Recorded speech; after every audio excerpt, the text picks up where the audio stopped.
আসসালামু আলাইকুম সবাইকে। অনেকেই আমরা পিটি নিয়ে যথেষ্ট সাফার করে থাকি। আম, আমার এই এপ্রিলের 20 তারিখে পিটি ছিল এবং আমার রেজাল্টটাও হচ্ছে আমি পরীক্ষা দিয়ে আসার 5 ঘন্টার মধ্যে রেজাল্টটা পেয়ে যাই। অ্যান্ড আলহামদুলিল্লাহ, by the grace of almighty Allah, আমি ওভারঅল 90 আউট অফ 90 মার্কসটা পেয়েছি। যাই হোক, শুক্রিয়া আল্লাহর কাছে। তবে আমি এই ভিডিওতে আপনাদের সাথে বেসিক্যালি কি ট্রিক্সগুলো আমি ইউজ করেছি in my journey, through out my journey, and কীভাবে আমি এই মার্কটা অ্যাভেল করতে পারলাম, সাধারণত কী সমস্যাগুলো হয় এবং কিভাবে আপনি নিজেকে এই জায়গাগুলো থেকে রেকটিফাই করতে পারেন, সেগুলো নিয়ে আমি আজকে আলোচনা করব। সো বেসিক্যালি আমার পরীক্ষাটা হওয়ার কথা ছিল 7 এপ্রিল, কিন্তু আপনারা যারা পিয়ারসনে এক্সাম দিবেন তারা জানেন যে 14 দিন আগে আপনি চাইলে এক্সামটা রিশিডিউল করতে পারবেন। এটা একবারই করা যায়। সো আমিও হচ্ছে আমার এক্সামটা রিশিডিউল করে 20 এপ্রিল নিই। অ্যান্ড আমি অলমোস্ট এর মাঝে আমাদের ঈদও ছিল। সো আমি ওই ঈদের হয়তো কিছুদিন আগে, হয়তো মেবি 7 ডেজ আগে থেকে হচ্ছে আমি প্রিপারেশন নেওয়া শুরু করি। তো প্রথমেই হচ্ছে আমার টেস্ট সেন্টার আমি প্রথমে সিলেক্ট করেছিলাম হচ্ছে ড্যাফোডিল ইউনিভার্সিটি, কিন্তু পরে যখন আমি রিশিডিউল করি তখন ড্যাফোডিলে আর কোনো সিট না থাকার কারণে আমার টেস্ট সেন্টার হয়ে পড়ে হচ্ছে টিইউভি এসইউডি। অনেকেই হয়তো এসইউডিতে পরীক্ষা দিবেন। সো এটা হচ্ছে বেসিক্যালি উত্তরাতে, একদম রাজুক উত্তরা মডেল কলেজের সাথেই। তো আমার এক্সামটা ছিল বেসিক্যালি 4:45 PM। সো আমি ওখানে পৌঁছে যাই, যেহেতু আমার বাসা অনেক দূরে, আমি অনেক আগেই পৌঁছে যাই। ওখানে যাওয়ার পর আপনার ওরা একটা সিগনেচার নেয়, একটা নর্মাল ট্যালি খাতার ভিতরে একটা জাস্ট কোথা থেকে আসছেন, কেন আসছেন। এটা যদিও টিইউভি এসইউডির পার্ট, এটার সাথে আসলে পিটি এক্সামের কোনো সম্পর্ক নেই। তারপর হচ্ছে আপনাকে ওই বিল্ডিংয়ের 14 তলায়, যেটা ওদের টেস্ট সেন্টার, সেখানে আপনাকে ফার্স্টে নিয়ে যাবে। নিয়ে যাওয়ার পর ওখানে হচ্ছে আপনাকে অবশ্যই, আপনি যখন পরীক্ষা দিতে যাবেন অবশ্যই আপনাকে আপনার সাথে আপনার পাসপোর্ট মাস্ট ক্যারি করতে হবে। আপনি কোনোভাবেই, আপনি অন্য কোনো কিছু না নিয়ে যান, আপনি কলম না নিয়ে যান, খাতা না নিয়ে যান, কোনো সমস্যা নেই, বাট আপনাকে অবশ্যই পাসপোর্ট ক্যারি করতে হবে। আপনি পাসপোর্ট ছাড়া কোনোভাবেই পিটি পরীক্ষা দিতে পারবেন না। সো চেকলিস্টে প্রথমেই থাকবে আপনি অবশ্যই পাসপোর্টটা নিয়ে যাবেন। সো নিয়ে যাওয়ার পর আপনাকে যতলায় নেওয়ার পরে ওরা হচ্ছে ফার্স্টে একটা রুমে নিয়ে আপনাকে বসাবে। ওরা আপনার নাম জিজ্ঞেস করবে, আপনি আপনার নাম বলবেন।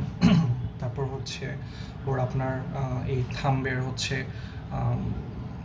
থাম্ব একটা জায়গায় রাখতে বলবে, ইলেকট্রনিক সিগনেচার নিবে, অ্যান্ড ভেইন টেস্ট বলে বেসিক্যালি, যখন থাম্ব রাখবেন সেটাকে বেসিক্যালি ভেইন টেস্ট বলে।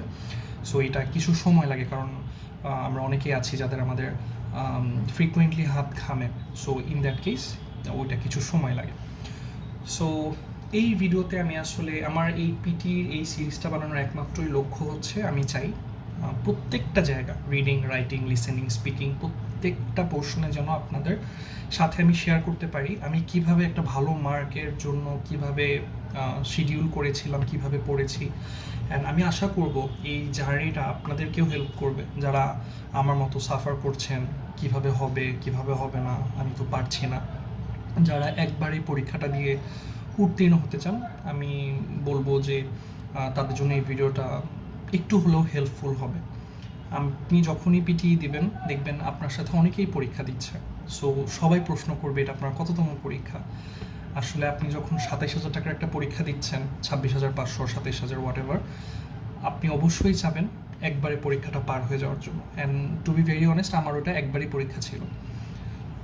এই জন্যই আমি 30 দিন আগে থেকে এই প্রিপারেশন নেওয়া শুরু করেছিলাম। আমিও বলবো যে আপনারাও যদি একটু পরিশ্রম করেন, একটু জিনিসগুলো একটু কাজে লাগান, একটু আমার কথাগুলো একটু যদি শুনতে পারেন বা একটু কাজে লাগাতে পারেন, আমার মনে হয় আপনিও একটা ভালো রেজাল্ট অবশ্যই করতে পারবেন। সো আপনার যখন ওখানে পাসপোর্ট, যখন ওরা বায়োমেট্রিক করাবে, আপনার নাম নিবে, আপনার ছবি তুলবে, তারপর হচ্ছে আপনাকে একটা রুমের বাইরে বসতে বলবে। এটা হচ্ছে একদম এক্সামের আগ দিয়ে ওরা আপনাকে ওখানে একটু পানির বোতল দিবে। অ্যান্ড দেন আপনি যখন প্রথমেই টেস্ট সেন্টারে গেলেন, ধরেন আপনার 4:45 পরীক্ষা, আপনাকে 4:45 ওরা টেস্ট সেন্টারের ভিতরে নিয়ে যাবে। নিয়ে যাওয়ার পর প্রথম যে জিনিসটা আপনি দেখবেন সেটা হচ্ছে সিটগুলো বেসিক্যালি এরকম। সিটগুলো বেসিক্যালি এরকম, মানে এরকম হচ্ছে ডেস্ক, এবং এখানে হচ্ছে এক একটা কম্পিউটার, এখানে ডেস্ক, এখানে এক একটা কম্পিউটার। সো বুঝতেই পারছেন যে সিটিং অ্যারেঞ্জমেন্টটা কেমন। আপনি যখনই বসবেন, আপনি যখনই পরীক্ষা শুরু করবেন, দেখবেন পাশের জনের নয়েজ আসছে, আপনি যা বলছেন আপনার নয়েজ আরেকজন শুনছে, আপনার অপোজিটে যে বসেছে তার নয়েজ আপনি শুনছেন। ঠিক আছে, এটা একটা আসলে একটা খুব অদ্ভুতুরে একটা জিনিস, but it is what it is. যেহেতু এটা একটা পরীক্ষা, ইন্টারন্যাশনালি এটা এভাবে মানে ডিজাইন করা, আপনাকেও এই ডিজাইনের মধ্য দিয়েই যেতে হবে, এখানে কোনো নেই, অন্য কোনো কিছু করার সুযোগ নেই। সো যেহেতু আমরা বাসায় আমরা যখন এক্সারসাইজ করি বা বাসায় যখন প্র্যাকটিস করি, আমরা না ওই জায়গাটায় গিয়ে যখন দেখি এরকম একটা সিটিং অ্যারেঞ্জমেন্ট, আমরা খুব ঘাবড়ে যাই। মনে হয় কি, আচ্ছা আমি যে বলছি আমার ভুলভাল গ্রামার, আমার হয়তো এই সেন্টেন্সটা ঠিক হচ্ছে না, আমি ওখানে ভুলে বলে ফেললাম ইট আই, বা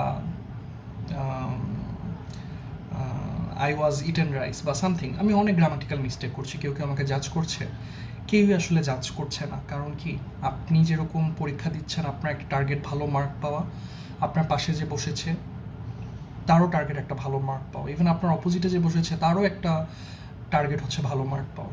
সো সবাই যদি আপনারা এই চিন্তা করতেন, তাহলে কিন্তু কেউই 90 পেত না, কেউই হচ্ছে ওই চিন্তাই করতো যে না আমার কথা কেউ বলে শুনে ফেলবে, আমি আস্তে কথা বলি। পিটি কখনোই আপনি একা দিতে পারবেন না। এটা হচ্ছে একটা এক্সাম যেখানে আপনাকে টেস্ট সেন্টারে গিয়ে পরীক্ষা দিতে হবে, and the whole exam will be monitored by AI. এখানে বেসিক্যালি আপনি যা বলবেন, আপনার যে রেসপন্সেস, আপনার কথা, আপনার সমস্ত কিছু এআই এজেন্টগুলো হচ্ছে জাস্টিফাই করবে। সো কীভাবে আপনি ভালো মার্ক পাবেন, কোন জায়গা কীভাবে পড়তে হবে, কীভাবে কী শুরু করতে হবে, সব কিছু আমি ইনশাল্লাহ এই ভিডিওতে ধাপে ধাপে, যেহেতু একটা ভিডিওতে সব কিছু বলা সম্ভব না, আমি ধাপে ধাপে চেষ্টা করব আমার 90 পাওয়ার জার্নিতে কীভাবে আমি এই জিনিসগুলোকে গুছিয়েছি, কীভাবে সাজিয়েছি। সো আপনি যখনই দেখবেন যে সবগুলো সিটিং অ্যারেঞ্জমেন্ট এরকম, আপনাকে এরকম একটা ডেস্ক দিয়ে দিবে, ডেস্কের ভিতরে আপনার পিসি থাকবে একটি, আপনাকে ওরা হেডফোন ডিস্ট্রিবিউট করবে, একটা হোয়াইট পেপার, একদম এরকম সাইজেরই একটা হোয়াইট পেপার দিবে, এবং হচ্ছে কিছু মার্কার্স ওরা দিয়ে দিবে। সো প্রথমেই আমি যে পরীক্ষার মডিউলটা নিয়ে কথা বলবো সেটা হচ্ছে স্পিকিং পার্টের। যেহেতু স্পিকিং দিয়ে আপনি শুরু করবেন আপনি যখন পরীক্ষার হলে যাবেন, সো আজকে আমরা কথা বলবো বেসিক্যালি স্পিকিং পার্টের রিড অ্যালাউডটা নিয়ে। Read aloud. সো রিড অ্যালাউডে বেসিক্যালি আপনার কি হয়, আপনাকে ওরা একটা লং সেন্টেন্স দিবে এবং আপনাকে কিছু সময় দিবে, মেবি এটা 20 সেকেন্ড আপনাকে সময় দিবে যে জিনিসটা একটু বুঝে পড়ার, এবং তারপর একটা বিপ সাউন্ড হবে, 20 সেকেন্ড পর একটা বিপ সাউন্ড হবে, এবং বিপ সাউন্ডের পর আপনি 35 সেকেন্ড পাবেন সেই জিনিসটা কম্পিউটারকে শোনানোর জন্য। সো আপনাকে এই ক্ষেত্রে অবশ্যই আপনি যখন পরীক্ষা শুরু করবেন, ইনস্ট্রাক্টর আপনাকে হেডফোন দিবে, আপনি হেডফোনটা অবশ্যই পরিধান করবেন। ওখানে কম্পিউটার আপনাকে দেখাবে আপনি কতটুকু সাউন্ড চান, ওখানে রেকর্ড করা যায়। সো আপনি রেকর্ড করবেন, আপনি শুনবেন আপনার কতটুকু সাউন্ড আপনার জন্য জাস্টিফাইড মনে হচ্ছে, আপনার ওগুলো সেট করবেন। যদি কখনো কোনো ইস্যু হয় সেটাও হচ্ছে আপনাকে ইনস্ট্রাক্টর বলে দিবে। সো আমি যখন রিড অ্যালাউড পার্টের নিয়ে কথা বলবো, রিড অ্যালাউডের মেইন যে বেসিক জিনিসটা সেটা হচ্ছে আপনাকে 20 সেকেন্ড সময় দেওয়া হবে, ওরা একটা লং একটা সেন্টেন্স দিবে এবং তারপর একটা বিপ সাউন্ড হবে আফটার 20 সেকেন্ড, দেন হচ্ছে আপনি 35 সেকেন্ডে ওই পুরো যে সেন্টেন্সটা থাকবে সেটা হচ্ছে আপনাকে বলতে হবে। রিড অ্যালাউডে অনেকে আমরা সাফার করি, অনেকেই আমরা ভালো করতে পারি না, তবে যেই ট্রিক্সটা দিলে আপনি, যে ট্রিক্সটা কাজে লাগিয়ে আপনি রিড অ্যালাউডে ভালো করতে পারেন সেটা হচ্ছে আপনাকে অবশ্যই ফ্লুয়েন্ট হতে হবে। ফ্লুয়েন্সি আপনাকে অবশ্যই মেনটেন করতে হবে। আপনি কখনোই থামতে পারবেন না। ধরেন আপনাকে একটা বিশাল বড় সেন্টেন্স দিল, হয়তো কিছু ওয়ার্ড আছে যেটা আপনি ঠিক মতো প্রোনাউন্স করতে পারছেন না, কিছু জিনিস আছে হয়তো আপনি ঠিক মতো এটার ওয়ার্ডের প্রোনাউন্সিয়েশন আপনি জানেন না, আপনি জানেন না যে এই ওয়ার্ডটা কীভাবে প্রোনাউন্স করতে হয়। কোনো সমস্যা নেই, আপনি রিড অ্যালাউডে আপনি চাইলে 1টা 2টা অথবা 3টা ওয়ার্ড আপনি বাদ দিতে পারেন। সেক্ষেত্রে আপনাকে ফ্লোটা অবশ্যই মেনটেন করতে হবে। অনেক ভিডিওতে বলবে যে আপনারা অবশ্যই ফুল স্টপে, কমাতে একটু পজ দিবেন। আচ্ছা, পজটা আমি বলবো না যে আপনারা পজ দেন, বরং আপনি যখন একটা ফুল স্টপ অথবা কোনো পাঞ্চুয়েশন মার্ক দেখবেন, বেসিক্যালি ইন ওভারঅল বলতে গেলে যখন পাঞ্চুয়েশন দেখবেন আপনারা তখন শ্বাসটা একটু নেওয়ার চেষ্টা করবেন। এই গ্যাপটুকু, এটাকেই বেসিক্যালি ওরা পজ বোঝাচ্ছে। এরকম না যে আপনি একটা লাইন পড়লেন, এখানে ফুল স্টপ দেখলেন, আপনি ইচ্ছা করে এখানে তিন 3 সেকেন্ড হচ্ছে হোল্ড করবেন, 3 সেকেন্ড দাঁড়াবেন। জিনিসটা একদমই এরকম না, বরং আপনি যখনই কোনো একটা জায়গায় কোনো কমা দেখবেন, আপনি একটা লং সেন্টেন্স পড়ে আসলেন, কমা দেখলে আপনি ওই জায়গাটায় আবার শ্বাস নেবেন।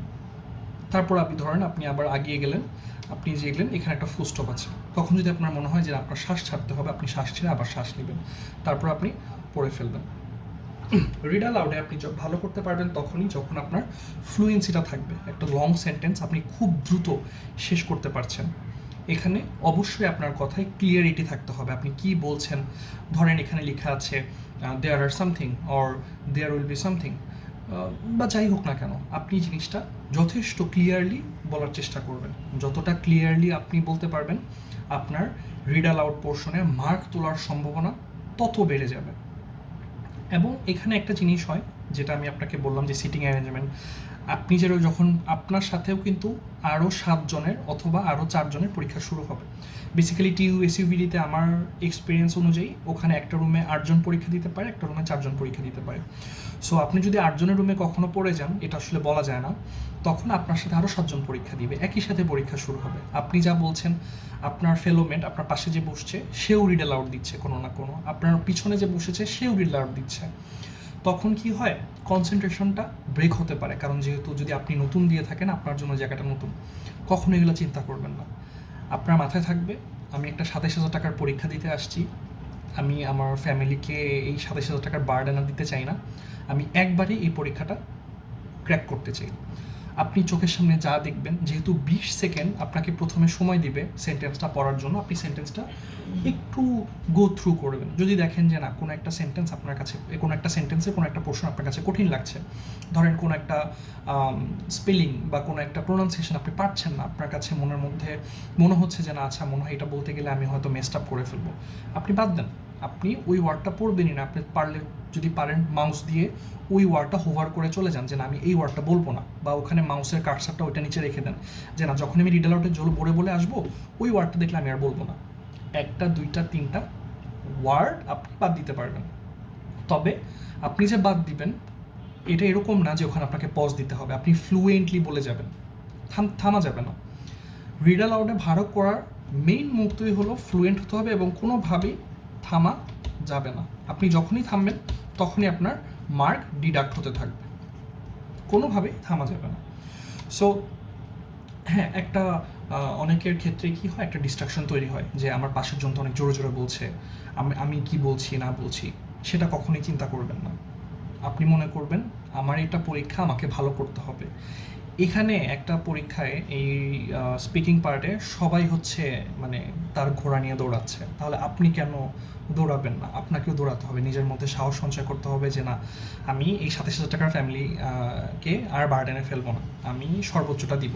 হোক ভুল, আপনার প্রোনাউন্সিয়েশন হয়তো পড়ার সময় 2টা 3টা ভুল হয়েছে বা ভুল হচ্ছে, আপনি হয়তো কোনো একটা জায়গায় ইজ লেখা ছিল, আপনি এটাকে ওয়াজ পড়েছেন, কোনো সমস্যা নেই, শুধু থামবেন না।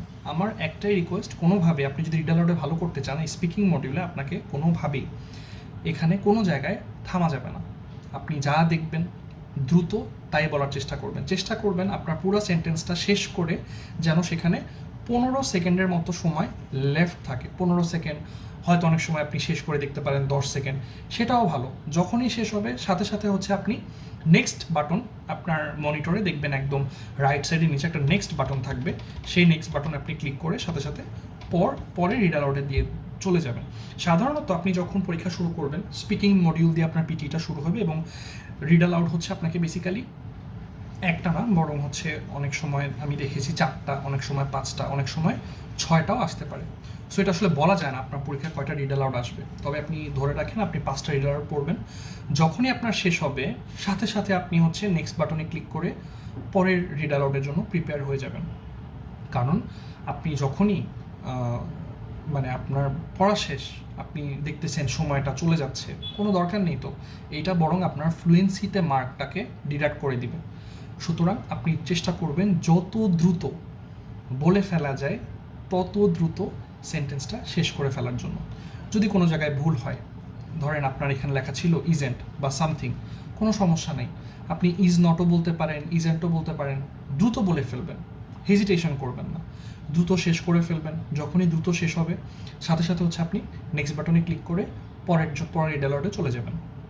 এখানে আমি বারবার বলছি অনেক ডিস্ট্রাকশন হয়, আপনার পাশের জন কথা বলছে, আপনার পিছের জন কথা বলছে, আপনার ডায়াগোনালি মানুষ কথা বলছে, কারো কথা কখনো নেওয়া যাবে না, তারাও পরীক্ষা দিচ্ছে, আপনাকেও পরীক্ষা দিতে হবে, কখনো নিজের উপর প্রেশার ক্রিয়েট করা যাবে না, ঠিক আছে?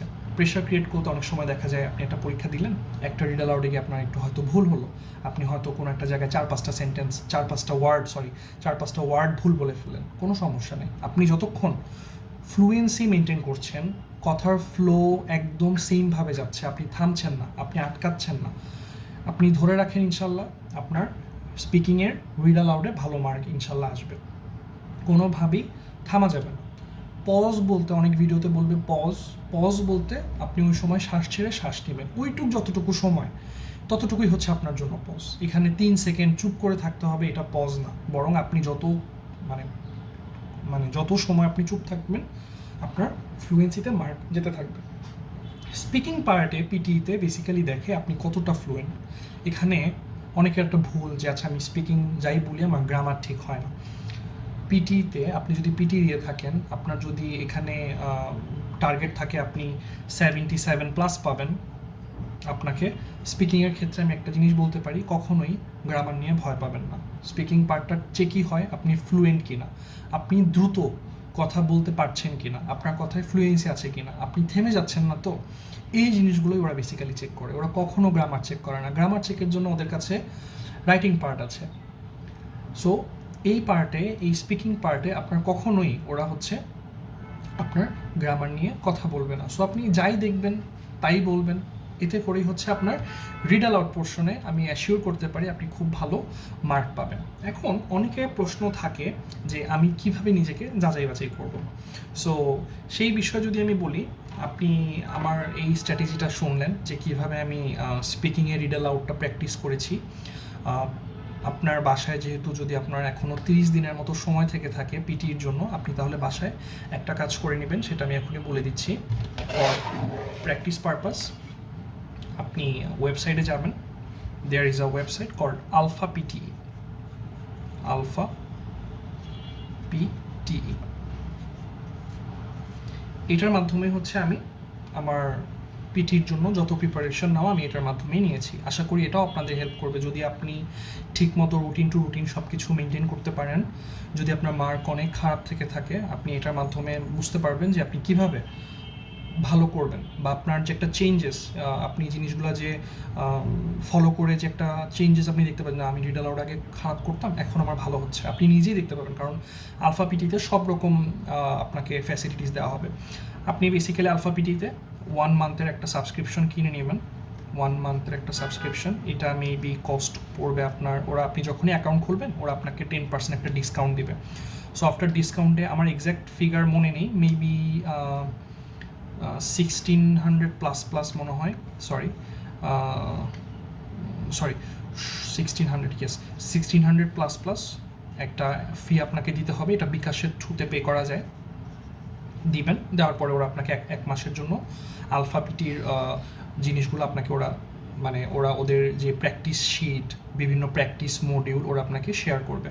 ওখানে আপনি ফার্স্টে প্র্যাকটিসে যাবেন, ওখানে গিয়ে আপনি রিড অ্যালাউডে যাবেন, আপনি একটা জিনিস হয়তো যেভাবে নর্মালি পড়েন, ঠিক আছে, ওটা পড়বেন, পড়ে দেখলেন আপনার মার্ক কেমন আসতেছে, আপনি নোট ডাউন করবেন, একটা চার্ট থাকবে।